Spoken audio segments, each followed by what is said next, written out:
and we'll hope some more people join. Okay. Cool. But for those of you guys that have joined already, let me just run through like sort of the housekeeping and how this all works before I intro Katherine and let her take it away. But basically, just hit the record. So this thing is getting recorded, like all of our knowledge drops are, and they'll be stored in our archive on the knowledge drop Slack channel. So you can always find them there, or share this with people you think it might be relevant for. If you have a friend that is writing a book, and basically, Katherine's going to go through her deck for the first half, maybe a little longer, and then we'll hopefully save some time, like 10 minutes at the end, for some question and answer. So feel free to use the question and answer box or the chat box if you have things that like pop in your mind that you don't want to forget throughout her talk as she's going through her slides, and then we'll get to those questions at the end. And thanks again for being here, and thank you, Katherine, for doing a knowledge drop on this subject that I'm so interested in. It's awesome. Awesome. Thank you. So are you ready for me to just start sharing the presentation? Yeah, go for it. Jump right into it. Okay, cool. So we're going to do that screen. Okay. You seeing the presentation? Oh, yeah. Okay. Yeah. I figured out how to do it where I can see Zoom and... Oh, wow. Which is pretty techie. Awesome. Okay, very cool. All right, so let's just move right along. So very briefly, like you said, this is about going to publish a book. So I'm going to talk about how to write a book quickly and efficiently, and then the basics of self-publishing. I'm not an expert on the publishing side, but we'll just do that. And then why I have this skill and experience is the first 3 years out of school, I was a teacher. So I worked in American schools in Morocco, Bulgaria, and then I moved back to the States and was a teacher. I've done market research. For the past 5 years, I've done production project management for primarily design and digital projects, but the past 3 years has included a lot of brand strategy and also content copywriting. And then I co-wrote a book, so I have the actual book experience, which is the Digital Nomad Survival Guide. So I'm going to use that as kind of a case study in terms of both because I actually did use the process I'm sharing here consciously, was like how I approached writing this book. Peter came to me. He'd actually already left our remote year group, but he came to me in October of 2016 and said he wanted to write this book and would I help him do that? And so I said, sure. But because I was on remote year, he was traveling, we both had jobs. Like I didn't want to waste time. I wanted to like get the book done. So I was like, how would I approach this if it was a project for my work? And so we really did follow a very conscious process, which is what I'm showing today. And that's how we put a whole book together in 3.5 months. And so, I have case studies that I've written up on Medium, which have screenshots of tons of stuff. So I'm going to go real quick through this presentation so that we can do some questions. So I know that there's a lot that I'm not covering, but I'm just giving like super high level. But if you want to read the case studies, they're very in depth.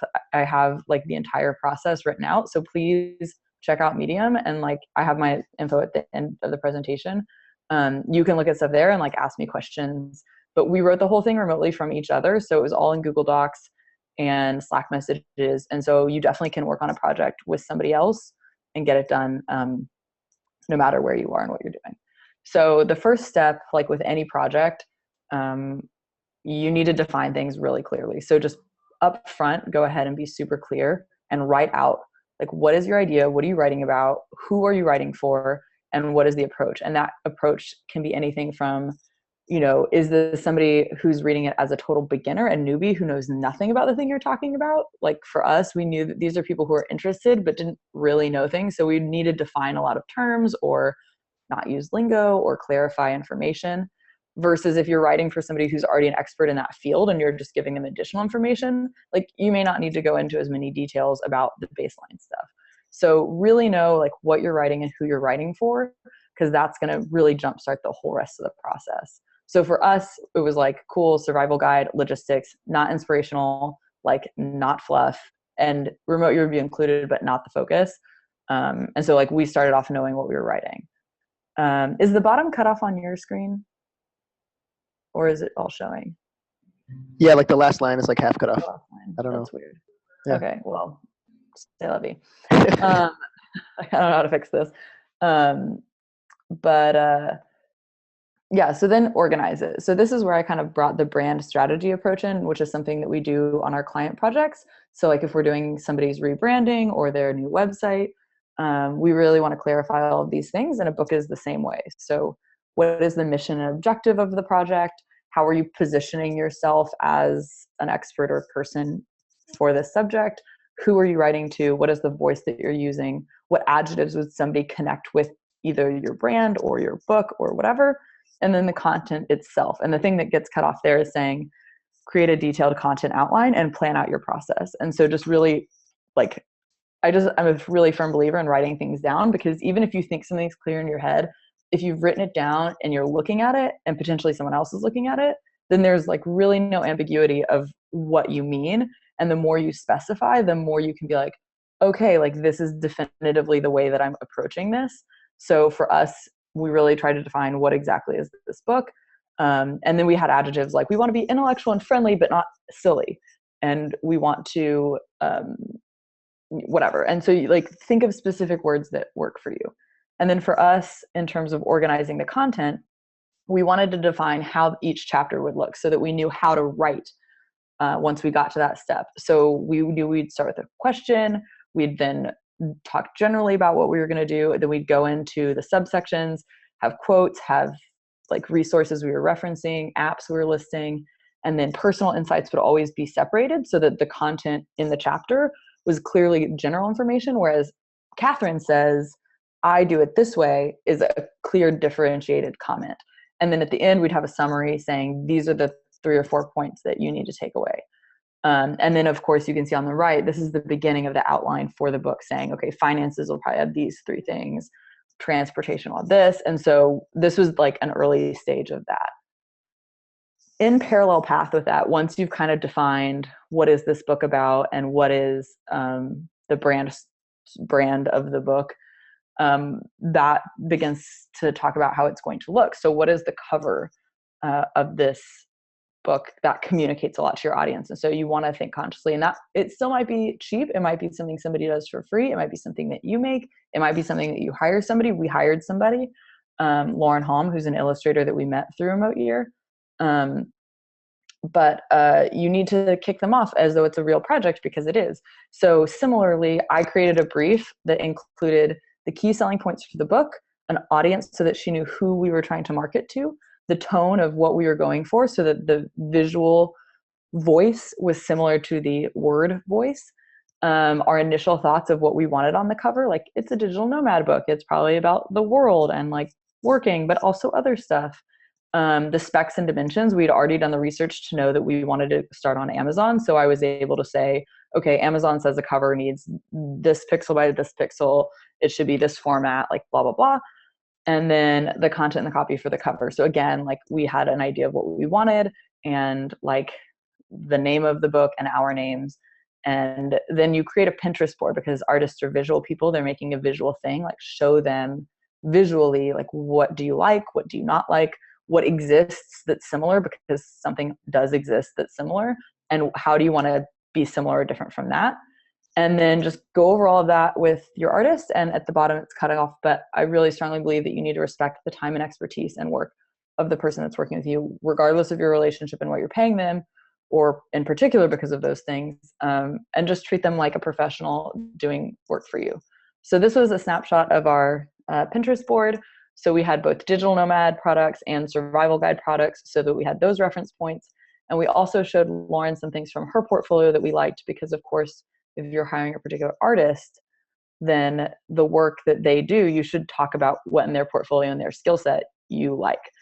And then here you can see the sketches of how the cover, so it really didn't change much because we were really clear on what we wanted, which cut down on the time and work she had to do, which for any budget is always a great idea. So you can see the first sketch. I basically said, this is great, but I don't want the stars in it because I think it's busy and makes it not the aesthetic we want.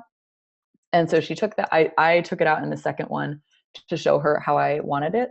And of course, Peter and I talked about it. And then she colored it, and that was it. It was pretty much done from there. And we also, I'd given her a list of chapters so that she knew to make icons to match the content in the book, so that we could later use those icons and they'd be tied to what we wrote about. And it also gives more information when you look at the cover, like that's what's in the book.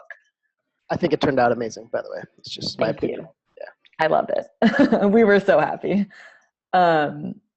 And then you finally get to write the book. And so however works for you. Personally, we use Google Docs because we were not together, and that made it really easy to pass copies and comments back and forth. But I also save everything as a Word doc so that I have backups local.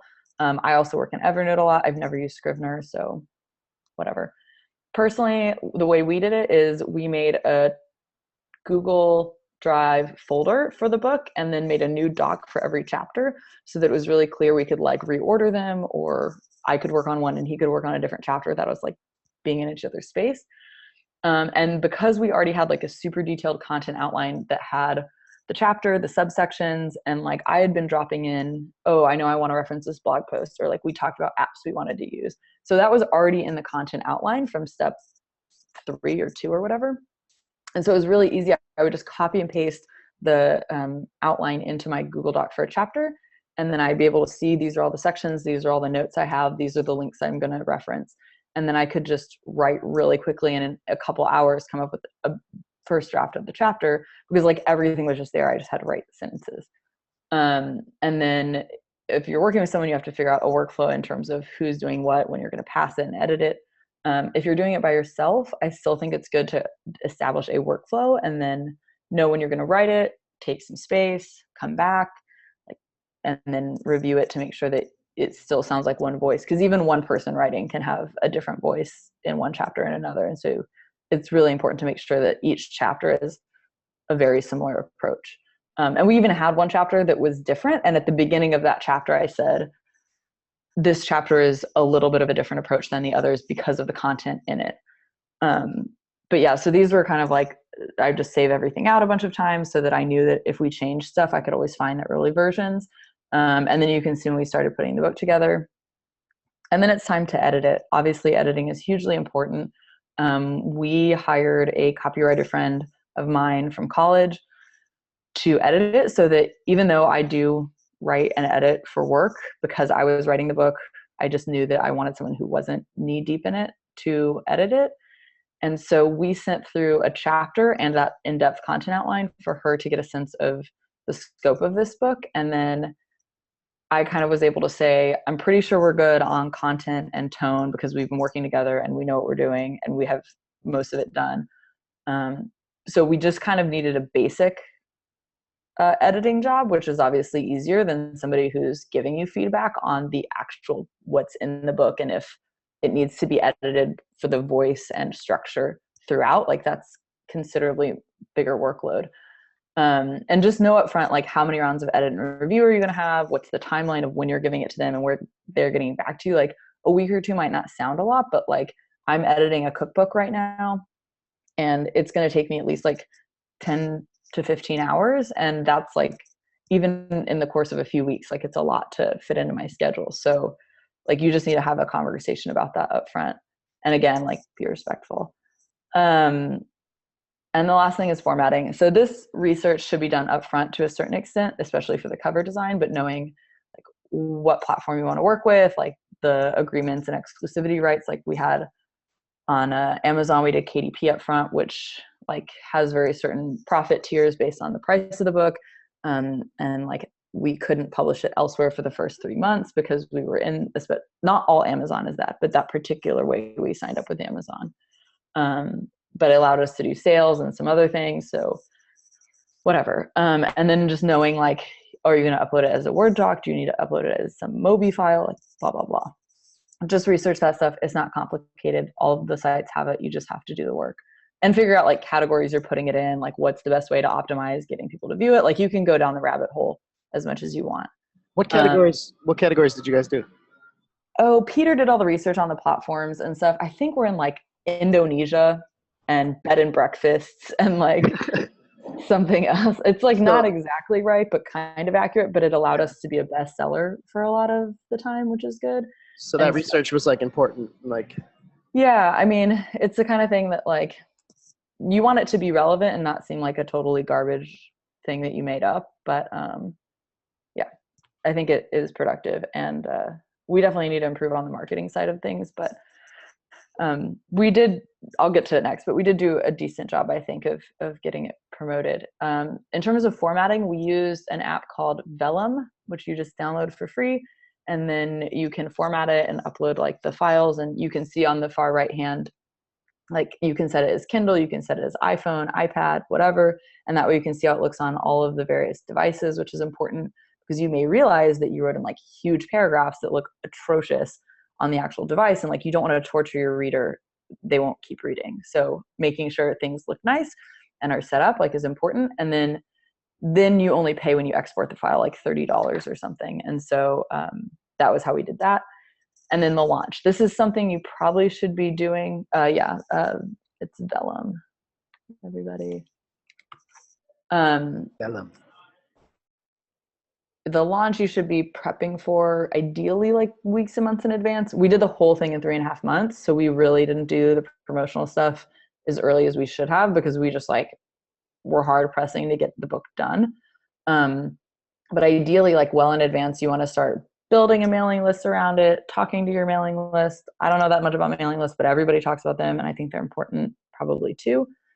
We did make a teaser chapter. So we made it where people could get the location scouting chapter as like a easy buy-in for free. And then we also, as we were formatting and doing all the uploading, like a week or two before we actually put it on Amazon, we sent out a PDF copy to a bunch of people so that they could read it and write a review because Amazon really likes getting good reviews quickly. And so we were able to get like 10 reviews, 15 reviews in the first week because we had given it to people and we put it on sale for 99 cents for the first week so that we could like get a lot of sales and get a lot of reviews. And so like right now we have 26 5-star reviews and like those are real. Those are from people. Like we didn't do anything but ask people to read the book and write a review. But I think that has helped a lot. And the other thing is like be super clear in what you're asking people to do. Like don't be weird about it. It's fine to promote yourself and share what you're working on. So like put a post on your Facebook, send an email to everybody you know. Like my mom is my personal like PR agent to everybody. But like tell people, hey, I wrote this book. It's about this. I would really appreciate if you shared this link, if you went and bought it for 99 cents, if you wrote a review. Like say the words of what you want. Don't just be like, OMG, I wrote a book. Like be clear with people. And a lot of them are totally willing to help you out and do that. And yeah, so do just keep making progress. It's so easy to get bogged down. I am so bad about getting my personal projects out the door, which is why staying organized was really key. And working with someone else was really important because anytime I got behind, Peter's like slacking me like, hey, where's this chapter? Like, what's your status on this one? I'm like, I'm going to go spend 10 hours catching up and pretend like I was ready. But like it worked and we got it done. And don't get overwhelmed and quit. Like maybe don't start with like the most dear to your heart important thing you've ever done. Like being a digital nomad is great and I'm happy about it, but it's not like my life's opus. It's just some experience that I've had, some knowledge that I have, and something that I was happy to work on. So it was specific. It was something I knew about, but it's not the most important thing. And I was able to get it to a point that I could say, this is good enough for me to put my name on it and like publish it and like get it out the door. And so I think working with someone else on a project of that level is the perfect way to get started. And yeah, so I would say go out, do step one, define what you're doing, talk to people you could collaborate with, plan out how you're going to work on it, and just go. And it will happen. And then everything is my name. I'm very easy to find. Like, that's it. Yeah. Amazing. Thanks for that. You can jump off screen share and we'll go into some Q&A. So if you guys, anybody out there watching, you can use the question and answer box. I have a bunch of questions, so I can just start going with mine until we get a few more in there. Cool.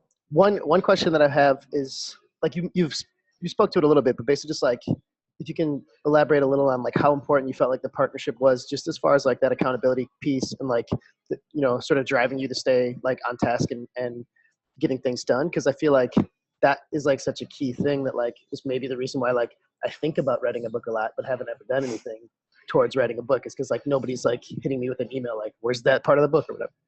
Yeah, no, I think that is absolutely the reason that this got done. And so many of my other projects either don't or take a long time. And I mean, the book even was something that he came to me at the end of October and was like, I want to publish this for Christmas. And so we were still 2 months late from our goal, but our goal was like kind of ridiculous. But it still got done. And so that's the thing, like it was still late. Most projects are late, but it got done because we were working together. And in some ways, like Peter and I have similar backgrounds and similar experience, but we are different. And he came to me because I am more of a writer, and he was somebody that he thought of as a writer. And so we both had the knowledge to do it, but we had different skill sets. So I did way more of the writing load. Like he had like half the chapters that he started and did a first draft, but then I did a lot more like rewriting to make the whole book cohesive, and then all this other elements. And he did more of like, doing the research on the platforms, doing the research on the formatting, like paying Lauren to do the cover, like, and we just kind of like, he had more of the tech side and the investment, and then I had more of the creative skills. And doing like, yes, I can do all of those things, and on all of my projects I always want to do it all, but it's actually just way more beneficial to do it with somebody. Like save the next thing for the next step.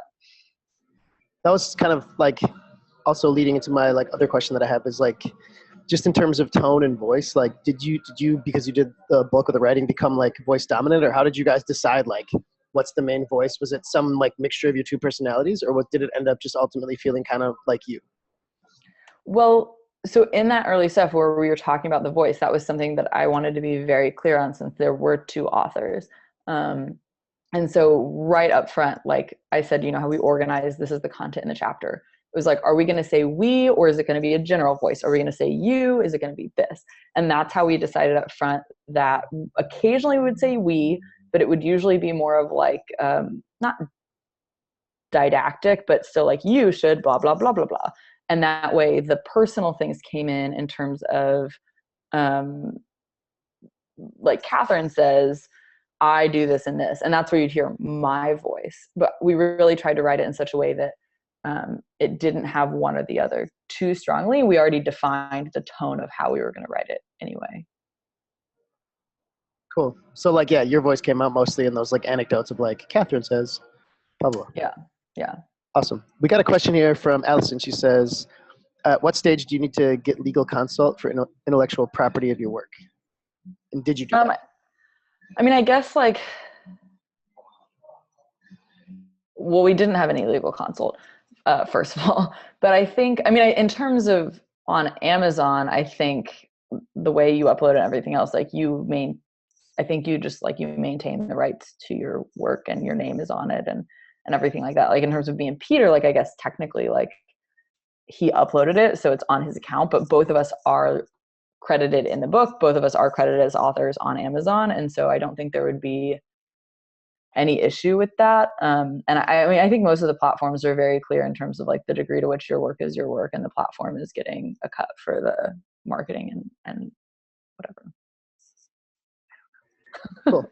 So yeah, maybe that's something to do like more research on then if you have more questions around that, Allison. But sounds like maybe it's not a huge. But be protective of your intellectual property, like for sure. I'm a big fan of like not signing off on things, but I think this is really clear. Yeah, and it says it in the book, like copyright Katherine and Peter.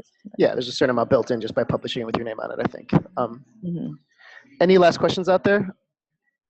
Otherwise, we can end it with, I'm just curious, like, what's your next project, or what's your current thing you're working on? Because I feel like you stay super busy from what I know of you. Just like put your thumb in every single pie that you see, and like keep yourself really busy, which is awesome. But I'm curious what's coming next, or if you have like another book idea or something like that.